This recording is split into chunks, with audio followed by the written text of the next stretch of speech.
Hello everyone, welcome back to my channel be English driver. Let's start today class. आओ आज की कक्षा प्रारंभ करते हैं। आज नया आर्टिकल देखते हैं। कैरियर डे इन स्कूल, यानी विद्यालय के अंदर वृत्ति दिवस। कैरियर डे का मतलब क्या था? वृत्ति दिवस। किसके अंदर? इन यानी के अंदर, विद्यालय के अंदर वृत्ति दिवस। ठीक है, इसके अंदर अपन इस आर्टिकल को पढ़ेंगे और इसके पहले सबसे पहले सेंटेंस की हिंदी करेंगे, हिंदी ट्रांसलेशन करेंगे। उसके बाद में अपन सेंटेंस स्ट्रक्चर देखेंगे, उसके अंदर grammar, vocabulary, noun, pronoun, adjective, parts of speech इत्यादि समझेंगे। अगर आपको वीडियो अच्छा लग रहा हो तो लाइक करें, शेयर करें एंड सब्सक्राइब करें चैनल को और अपने दोस्तों के साथ शेयर करें। Let's start class. Career day is highly useful for the students, full stop. ठीक है, अगेन देखते हैं इसी सेंटेंस को। Career day is highly useful for the students. Career day यानी वृत्ति दिवस, इज यानी है, हाईली यानी बहुत ही ज़्यादा, यूजफुल यानी उपयोगी, फॉर द स्टूडेंट यानी विद्यार्थियों के लिए। विद्यार्थियों के लिए कैरियर डे यानी वृत्ति दिवस बहुत ही ज़्यादा उपयोगी है। ठीक है, जो कि प्रत्येक विद्यालय में इसका आयोजन किया जाता है।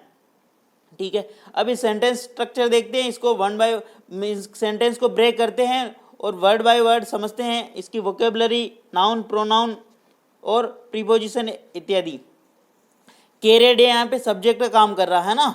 ठीक है, इज यहाँ पे मेन वर्ब का काम कर रही है, हाईली यहाँ पे एडवर्ब का काम कर रही है, यूजफुल यहाँ पे एडजेक्टिव का काम कर रहा है। और फॉर प्रीपोजिशन, और प्रीपोजिशन के बाद में मैंने क्या बताया? नाउन आएगा। द स्टूडेंट्स, ये क्या है? इसका ऑब्जेक्ट है जो कि नाउन है, और आर्टिकल भी है द। ठीक है, अब इस चीज के अंदर देखते हैं, इस सेंटेंस के अंदर हाईली तो यहाँ पे एडवर्ब का काम करे, यूजफुल एडजेक्टिव है। ठीक है ना, मैंने बी फॉर्म के बाद में तीन चीजें बताई। इस रूल को हमेशा ध्यान रखना आपको, क्योंकि बी के बाद में एक तो वर्ब की थर्ड फॉर्म आती है जो कि एडजेक्टिव का काम करते हैं, और एक डायरेक्ट एडजेक्टिव जो यहाँ पे यूजफुल एडजेक्टिव है। ठीक है, और एक वर्ब के अंदर आईएनजी आती है। दूसरा क्या होता है? वर्ब के अंदर आईएनजी आती है। ठीक है, और तीसरा परिचय का नाउन आता है। ठीक है, ये तीन चीजें महत्वपूर्ण आपको हमेशा ध्यान रखनी। और आर्टिकल कौन कौन से होते हैं? तीन होते हैं, ए एंड दी, है ना। आर्टिकल तीन होते हैं, और प्रीपोजिशन के बाद में हमेशा नाउन आता है। इस चीज का हमेशा ध्यान रखना। ठीक है, नेक्स्ट सेंटेंस को देखते हैं। Students are equipped with the information of professional and academic fields available from them. ठीक है, अगेन देखते हैं इस सेंटेंस को।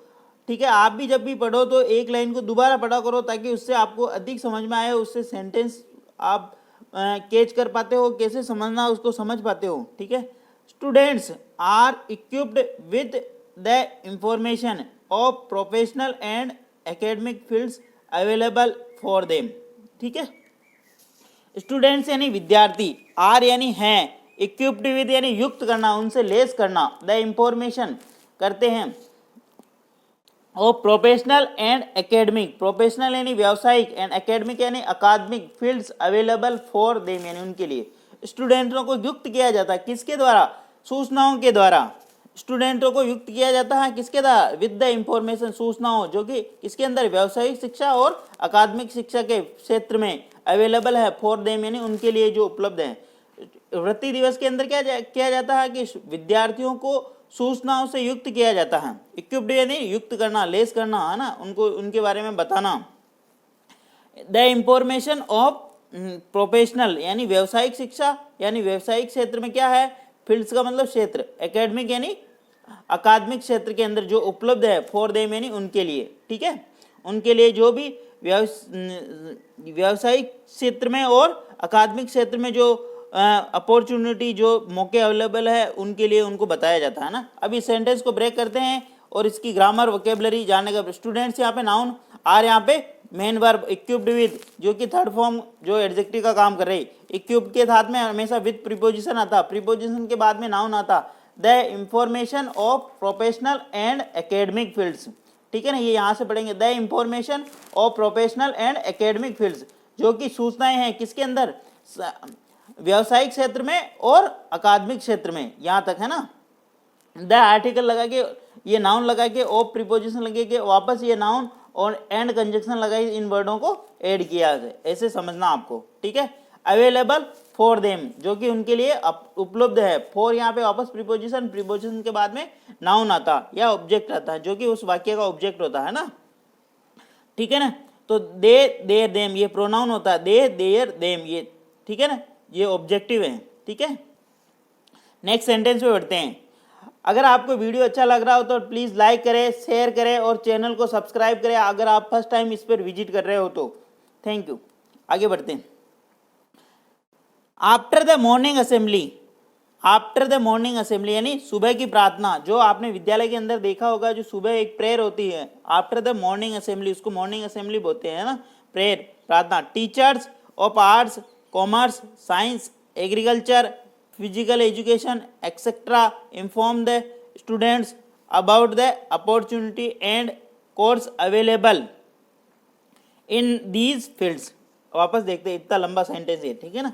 इस सेंटेंस को आफ्टर द मॉर्निंग असेंबली यानी सुबह की प्रार्थना के बाद, यहाँ कोमा है, जहाँ पे भी कोमा आए तो वहाँ पे थोड़ा अपने को स्लो होना, ठीक है। और अगर फुल स्टॉप आए तो वहाँ पे रुकना। कैसे? जैसे अपन रोड पे चलते हैं तो जहाँ पे ब्रेकर आता है तो वहाँ अपन गाड़ी को थोड़ा स्लो करते हैं, उसी प्रकार जहाँ पे क्रॉसिंग आती है, जहाँ दो रोड क्रॉस होते हैं तो वहाँ पे अपने को गाड़ी को रोकना होता है और इधर उधर देखना होता है, फिर अपने को आगे बढ़ना होता है। इसी प्रकार फुल स्टॉप का मतलब क्रॉसिंग और कोमा का मतलब ब्रेकर। इसी प्रकार यहाँ पे एक कोमा है, ठीक है, तो थोड़ा सा विराम लेना अपने को, फिर आगे बढ़ना। Teachers of arts, commerce, science, agriculture, ठीक है, फिजिकल एजुकेशन एक्सेट्रा, एक्सेट्रा का फुल स्टॉप, ना कि एक की फुल स्टॉप, सेंटेंस का फुल स्टॉप नहीं, इस चीज को एक्सेट्रा है नहीं, इत्यादि होता है इसका मतलब। Inform the students about the opportunity and courses available in these field यानी इस क्षेत्र में, ठीक है। अब इस सेंटेंस को ट्रांसलेट करते हैं, हिंदी अनुवाद करते हैं इसका। आफ्टर द मॉर्निंग असेंबली यानी सुबह की प्रार्थना के बाद या सुबह की जो गैदरिंग होती है या जो इकट्ठे होते हैं बच्चे और टीचर सारे, उसके बाद द टीचर्स ऑफ आर्ट्स, अब इस सेंटेंस को समझना है यहाँ से। Teachers of arts, teachers of arts, teachers of arts, ठीक है ना। अब इस सेंटेंस को समझना है यहाँ से अच्छी तरीके से। Teachers of arts, comma teachers of commerce, comma teachers of science, comma teachers of agriculture, comma teachers of physical education. मतलब ऑफ से ये सारे नाउन को ऐड कर दिया इन्होंने, ठीक है। बार बार इसको टीचर्स को नहीं लाके इसको कोमा लगा लगा के ऐड कर दिया, ठीक है। एक्सेट्रा, इन्फॉर्म यहाँ पे वर्ब यानी सूचना देना, ठीक है ना। The students about the opportunity, the students यानी विद्यार्थियों को, अबाउट यानी के बारे में, अपॉर्चुनिटी यानी मौका, and course available for of in this field, ठीक है ना। And course available in this field, और जो कोर्स अवेलेबल यानी उपलब्ध है, दिस फील्ड यानी इसी क्षेत्र में, ठीक है ना। आफ्टर द मॉर्निंग असेंबली यानी सुबह की प्रार्थना के बाद टीचर्स ऑफ कॉमर्स इन्हीं सारे विषयों के अध्यापकों के द्वारा इन्फॉर्म यानी उनको सूचना दी जाती हैं the students about the, students को अबाउट द अपॉर्चुनिटी यानी जो मौका है और जो कोर्स अवेलेबल है दिस फील्ड में। कॉमर्स में कौन से फील्ड, कॉमर्स के अंदर कौन से आपको अपॉर्चुनिटी या कौन से मौके उपलब्ध है, और आर्ट्स के अंदर कौन से मौके उपलब्ध है, साइंस के अंदर कौन से मौके उपलब्ध है, और एग्रीकल्चर फील्ड के अंदर कौन से मौके उपलब्ध है, ये सारी जानकारी विषय विशेषज्ञों के द्वारा फैकल्टी के अध्यापकों के द्वारा बच्चों को दी जाती हैं, ठीक है। इसका हिंदी ट्रांसलेशन है। अब ये इसको सेंटेंस को ब्रेक करते हैं। आफ्टर यहाँ पे प्रीपोजिशन और कंजक्शन दोनों का काम करता है। इसके बाद में द मॉर्निंग असेंबली एक फ्रेज आया, ठीक है। टीचर्स ऑफ आर्ट्स ये इसका सब्जेक्ट बन रहा है, यहाँ से यहाँ तक टीचर्स ऑफ आर्ट्स, यहाँ से यहाँ तक एक्सेट्रा, ये पूरा सब्जेक्ट है, ठीक है ना। और ये मेन वर्ब है। The students of, the students about the opportunity, ये क्या है, इसका ऑब्जेक्ट हो रहा। एंड कंजंक्शन से वापस course available in these fields, इसको ऐड कर दिया, ठीक है। इन प्रीपोजिशन दीज फील्ड, यहाँ पे इसका ऑब्जेक्ट, और प्रीपोजिशन के बाद में क्या आता है, नाउन आता है। दीज, दीज प्लूरल है तो इसके बाद में प्लूरल नाउन आएगा, ठीक है। नेक्स्ट सेंटेंस पे बढ़ते हैं। इस प्रकार अपन सेंटेंस को ब्रेक करेंगे और अच्छी तरीके से समझेंगे। अगर आपको ये ज़्यादा वीडियो अगर फास्ट लग रहा है तो यूट्यूब के अंदर ऑप्शन आता कोने के अंदर, उससे आप वीडियो को स्लो करके भी देख सकते हो, और अगर आपको स्लो लग रहा है तो उसको फास्ट करके भी देख सकते हो। वो आपके ऊपर डिपेंड करता है कि आप किस तरीके से इसको समझना चाहते हो, ठीक है। अगर किसी को मतलब स्लो लग रहा है तो वो फास्ट करके देख सकता है, वो फास्ट लग रहा है तो स्लो करके देख सकता। अच्छी तरीके से इसको वीडियो को बार बार आप देख के और समझ के और पढ़ के अपनी इंग्लिश को इम्प्रूव कर सकते हो। नेक्स्ट सेंटेंस में बढ़ते हैं। Then students are taken to the exhibition hall. Then यानी उसके बाद एडवर्ब है students are taken to the exhibition hall. स्टूडेंट्सों को यानी विद्यार्थियों को आर यानी ले जाता है ना, टेकन टू एग्जीबिशन हॉल मतलब स्टूडेंटों को विद्यार्थियों को ले जाया जाता है एग्जीबिशन हॉल यानी प्रदर्शनी हॉल के अंदर ले जाया जाता है वहाँ पे। ठीक है, अब इस सेंटेंस को ब्रेक करते हैं। स्टूडेंट्स यहाँ पे नाउन, ठीक है ना, आर यहाँ पे मेन वर्ब और टेकन यहाँ पे थर्ड फॉर्म जो एडजेक्टिव का टू द एग्जीबिशन हॉल यानी प्रदर्शनी हॉल के अंदर। ठीक है, टू के बाद में ये इसका ऑब्जेक्ट हो रहा। द आर्टिकल एग्जीबिशन यहाँ पे एग्जीबिशन हॉल है यहाँ पे इसका नाउन। ठीक है, नेक्स्ट सेंटेंस पे बढ़ते हैं। The chart and poster prepared by the students. The chart and poster prepared by the student. Chart और पोस्टर प्रिपेयर्ड यानी तैयार किए गए थे बाय द स्टूडेंट। चार्ट जो बच्चों के द्वारा बनाए जाते हैं वो प्रदर्शनी हॉल के अंदर क्या गए, प्रदर्शित किए गए थे। आर डिस्प्लेड क्लास वाइज, जो कि क्लास वाइज डिस्प्ले किए गए थे यानी उनका प्रदर्शन उनको चिपकाया, गोंद वगैरह से चिपका के दीवार के ऊपर चिपका रखा था। चार्ट जो कि विद्यार्थियों के द्वारा तैयार किए गए थे। अब इस सेंटेंस को ब्रेक करते हैं ना। द चार्ट एंड पोस्टर यहाँ पे इसका सब्जेक्ट का काम कर रहा, एंड कंजंक्शन से दो नाउन को ऐड करके। ठीक है ना, प्रिपेयर्ड यहाँ पे मेन वर्ब का काम कर रही जो कि पास्ट की है। बाय द स्टूडेंट यानी स्टूडेंट के द्वारा, बाय यहाँ पे प्रीपोजिशन है और ये यहाँ से वापस यहाँ कोमा लगा के यहाँ से क्या चार्ट है and poster are displayed class wise उनको प्रदर्शित किया गया था। आर यहाँ पे मेन वर्ब और डिस्प्ले थर्ड फॉर्म जो कि एडजेक्टिव काम कर क्लास वाइज। ठीक है, नेक्स्ट सेंटेंस पर students have access to the information of the fields of their interest. Student यानी विद्यार्थी, हैव यानी रखते हैं, एक्सेस टू यानी पहुंच, information of field their interest अपने जो इंटरेस्ट या अपने रुचि के अनुसार जो उनको जिसके अंदर उनका इंटरेस्ट है, जिस फील्ड में जिस क्षेत्र में उसकी इंफॉर्मेशन यानी उसकी सूचना दी जाती हैं। Students have access to the information of the field of their interest, जो जिस फील्ड के अंदर वो इंटरेस्ट रखते हैं उसकी सूचनाएं उनको दी जाती हैं। अब इस सेंटेंस को ब्रेक करते हैं। स्टूडेंट्स यहाँ पे नाउन है, have main verb, access to यानी पहुंच रखते हैं, टू द इंफॉर्मेशन यानी सूचना की, ऑफ यानी का की, द फील्ड ऑफ यानी जिस फील्ड के अंदर वो उनका इंटरेस्ट है, जिस फील्ड के अंदर वो रुचि रखते हैं उसकी सूचनाएं दी जाती हैं। An open session is also held for the students. एक ओपन सेशन रखा जाता है फॉर द स्टूडेंट यानी विद्यार्थियों के लिए, है ना। इस सेंटेंस को आप ब्रेक करते हैं। एन ओपन सेशन ये सब्जेक्ट है, इज मेन वर्ब है, आल्सो एडवर्ब है, हेल्ड थर्ड फॉर्म है और फॉर प्रीपोजिशन द स्टूडेंट इसका ऑब्जेक्ट है। ठीक है, नेक्स्ट सेंटेंस में बढ़ते हैं। Students ask many question related to their career to the teachers and the guest expert. ठीक है, इस सेंटेंस को आप पर देखते हैं। Students ask many question related to their career to the teachers and the guest expert.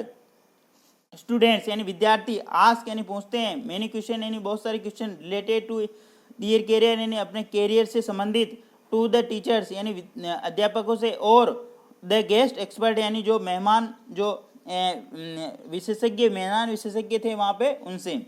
अब इस सेंटेंस को ब्रेक करते हैं ना। स्टूडेंट्स यहाँ पे सब्जेक्ट का काम कर रहा, आस्क यहाँ पे मेन वर्ब का काम कर रहे हैं, मेनी क्वेश्चन यहाँ पे इसका ऑब्जेक्ट का काम कर रहा है। मेनी क्वेश्चन यानी बहुत सारे क्वेश्चन यानी प्रश्न, रिलेटेड टू यानी जो कि रिलेटेड है उनकी वृत्ति दिवस से, दियर कैरियर यानी उनके वृत्ति दिवस, टू द टीचर किनके वृत्ति दिवस से, विद्यार्थियों के, टू द टीचर्स यानी अध्यापकों से, एंड द और गेस्ट एक्सपर्ट जो कि बाहर से जो मेहमान विषय विशेषज्ञ आए थे उनसे, उनके द्वारा ये क्वेश्चन पूछे गए थे।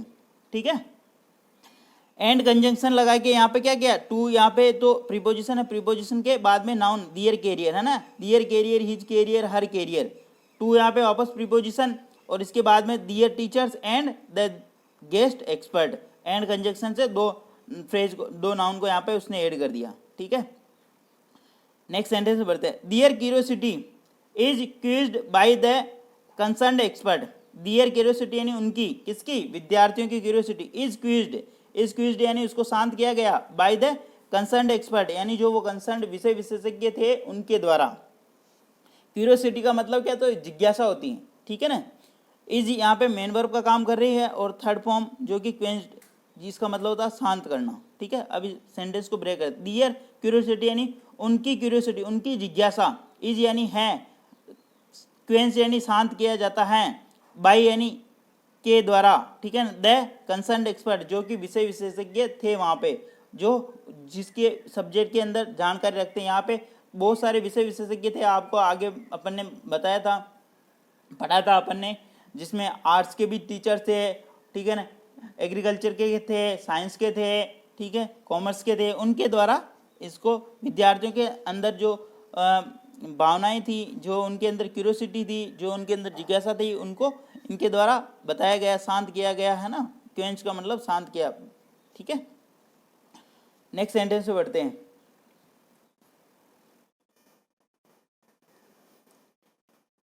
Students are allowed to ask supplementary question, students are allowed to ask supplementary question too, they are guided to choose the career as per their level of intelligence, interest and aimance, ठीक है। वापस देखते हैं sentence को। Students are allowed to ask supplementary question too, ठीक है ना, यहीं खत्म हो रहा है sentence, full stop. Students are allowed to ask supplementary question too, ठीक है ना।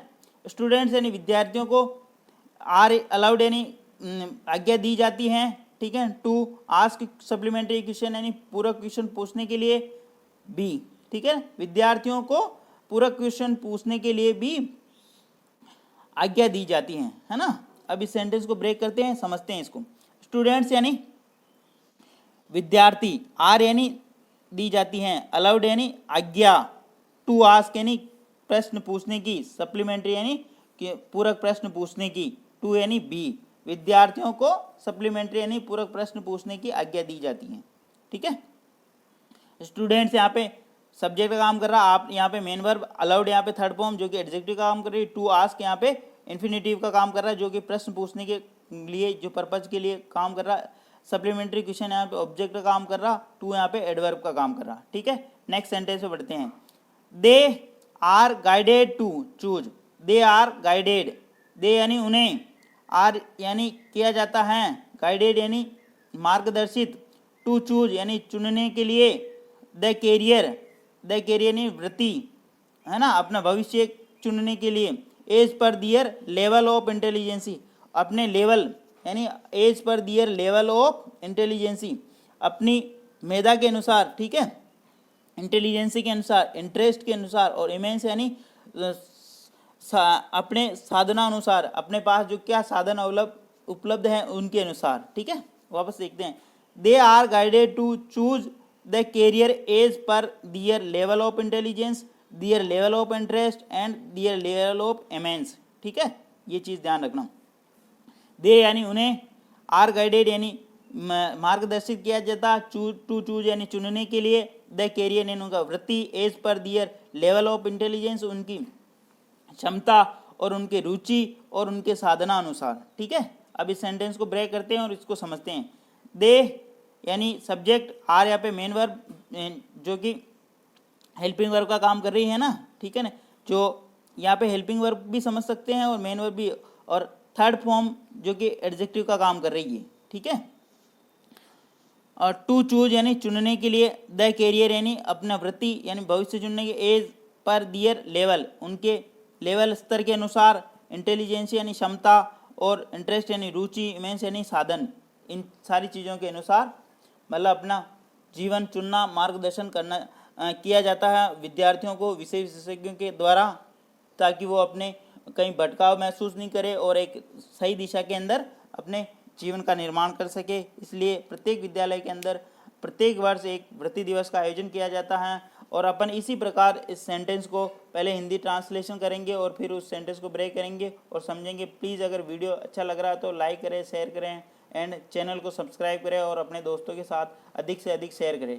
Thank you.